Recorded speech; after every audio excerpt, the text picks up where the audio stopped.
apa yang menyebabkan Gunung Lewotobi laki-laki meletus? Penjelasan lengkapnya akan kami diskusikan bersama Kepala Badan Geologi Kementerian ESDM, Muhammad Wafid. Selamat siang, Pak Wafid. Selamat siang, Mbak Nila. Baik, Pak Wafid, kalau kita lihat tadi riwayatnya yang sudah kita dengarkan bersama ya, ini letusan seringkali terjadi berulang begitu ya. Ada yang jarak rentang waktunya 1 tahun, bahkan ada yang panjang sekali sampai dengan 50-an tahun. Nah, kalau Anda lihat dari karakteristik letusan Gunung Lewotobi laki-laki ini sebenarnya seperti apa, Pak Wafid?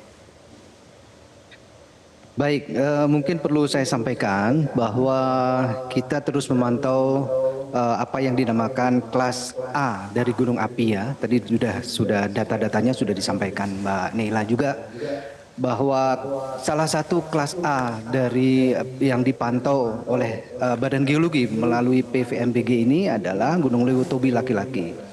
Nah, sampai kejadian terakhir bulan Januari tahun ini itu tipe yang keluar adalah tipe strombolian atau tipe yang tidak terlalu jauh, dia hanya di sekitar puncak saja yang terjadi, kemudian diikuti oleh lelehan lava keluar.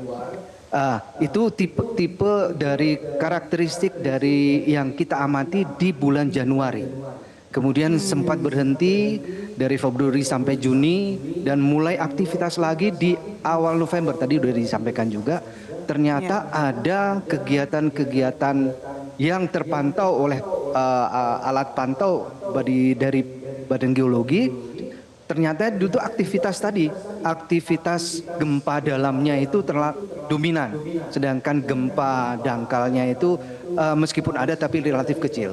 Nah, ini kemudian diikuti secara cepat terjadinya letusan yang terjadi tanggal 3 jam 23.57. Itu letusan pertama. Kemudian diikuti berikutnya tanggal 4-nya jam 1 lebih 27 menit. Baik. Itu terjadi yang namanya eksplosif. Ya, itu karakteristik yang berbeda dengan apa yang kita amati di bulan Januari. Jadi yang tadinya ada strombolian aktivitas menjadi eksplosif. Ya. Ya, ada aktivitas strombolian dan juga beralih ke aktivitas eksplosif. Nah, ini ada kecurigaan bahwa mengalami sumbatan pada aliran magmanya. Nanti penjelasannya seperti apa kami masih akan mendiskusikannya ya Pak Wafid sesaat lagi, dan juga pemirsa tetaplah bersama kami di Metro Siang. Kami akan kembali untuk Anda usai jeda. Masih membahas mengenai erupsi Gunung Lewotobi laki-laki, apa sebetulnya menjadi penyebab Gunung Lewotobi laki-laki ini meletus. Kami masih membahasnya bersama dengan ahli geologi Bapak Muhammad Wafid dari Kepala Badan Geologi. Pak Wafid, tadi sebelum jeda kita berbicara mengenai aktivitas strombolian begitu ya yang berubah menjadi eksplosif. Nah, apakah aktivitas ini juga diindikasikan menjadi penyebab Gunung Lewotobi laki-laki mengalami sumbatan magma? Seperti apa penjelasannya, Pak? Ya, jadi sesuai dengan tadi kami sampaikan di bulan Januari sampai Februari itu teramati kegiatan erupsi dari Gunung Lewotobi laki-laki ini adalah bertipe strombolian yang kemudian diikuti oleh aliran lava yang keluar. Artinya ini sudah terjadi lelehan lava yang keluar. Dan itu menimbulkan sumbatan-sumbatan di konduitnya. Ya, di saluran itulah yang karena tersumbat kemudian sempat terjadi penurunan di awal-awal November, terjadi penurunan erupsi gitu ya. Nah, penurunan erupsi kemudian adanya aktivitas yang tadi gempa dalam dan gempa dangkal yang berbeda, dominan gempa dalam itu artinya perpindahan atau migrasi dari dalam ke atas ke permukaan. Sementara aktivitas erupsinya berkurang. Artinya kami menyimpulkan saat itu mengkaji bahwa telah terjadi sesuatu ini. Nah, itu tadi penyumbatan yang menurut kami adalah karakteristik yang baru yang belum terjadi sebelumnya di Gunung Lewotobi laki-laki ini. Sehingga terjadi eksplosif pada tanggal 3 di menjelang pergantian tanggal 4. Demikian Mbak Lin. Baik, ini eksplosif, ini kegiatannya termasuk dalam skala yang dibilang bisa cukup besar ya Pak ya, dibanding juga dengan aktivitas erupsi Gunung Lewotobi laki-laki sebelumnya. Tapi kalau Anda melihat secara karakteristik vulkanik yang terjadi di Lewotobi laki-laki ini sebenarnya seperti apa sih Pak Wafid? Apakah bisa diprediksikan atau bagaimana? Eh, itu tadi bahwa kami saya kira dengan adanya karakteristik yang berubah saat terjadi letusan ini, kami tentu saja akan melakukan evaluasi, apalagi yang akan dimonitor di kondisi di Lewotobi laki-laki ini. Nanti akan kami kaji lagi apa yang harus dilakukan karena proses yang terjadi itu begitu cepat.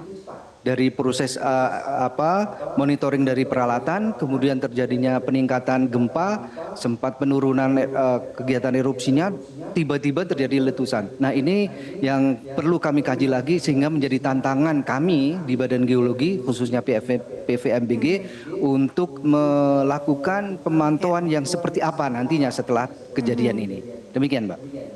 Baik, Pak, Gunung Lewotobi laki-laki termasuk gunung api aktif tipe A ya Pak, kalau tidak salah. Nah, dengan adanya Gunung Lewotobi laki-laki yang erupsi, kemudian Anda bisa jelaskan berkaitan dengan gunung api aktif lainnya di Indonesia?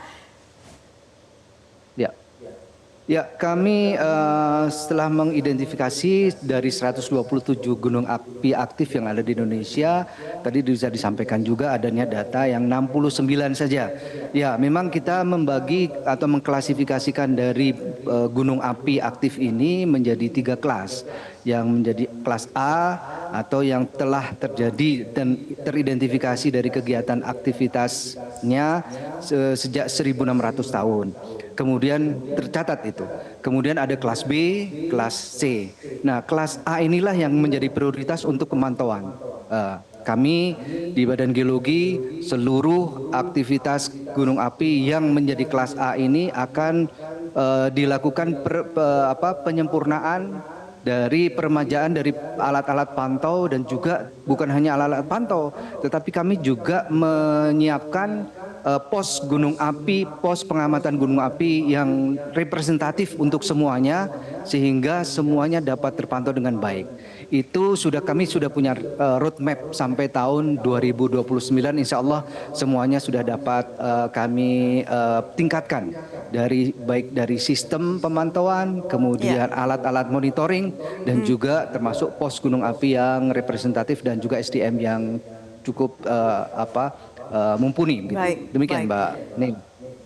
Pak Wafid, dengan status awas dan juga tanggap darurat yang diperpanjang ini, apa yang perlu diwaspadai oleh masyarakat ya Pak ya untuk mengantisipasi letusan besar bisa mungkin terjadi berikutnya? Apa saja hal-hal yang perlu diantisipasi oleh masyarakat? Baik, saya kira tadi Mbak Nela juga sudah menyampaikan apa yang menjadi rekomendasi dari Badan Geologi. Sampai saat ini kami belum merubah rekomendasi kami secara teknis bahwa jarak dari puncak sampai 7 km ke arah kaki gunung itu harus dikosongkan untuk kegiatan apapun, kecuali kegiatan dari evakuasi dan sebagainya. Yang kedua tadi sudah sampaikan juga bahwa masyarakat yang terkena imbas abu vulkanik perlu memakai masker untuk penutup hidung dan mulut untuk menjaga kesehatannya. Kemudian yang perlu juga dipahami adalah jika terjadi hujan lebat yang juga intensitas tinggi dan durasi yang lama akan mempunyai potensi terjadinya banjir bandang atau banjir lahar yang tadi sudah disampaikan juga, yang semuanya melalui sungai yang berpotensi yang bermuara berhulu di puncak gunung Lewotobi laki-laki ini. Di antaranya Duli Pali, kemudian di Padang Pasir dan juga di Nobo. Itu lokasi-lokasi yang perlu menjadi perhatian masyarakat dan selalu dilakukan monitoring itu ya kondisinya. Demikian Mbak.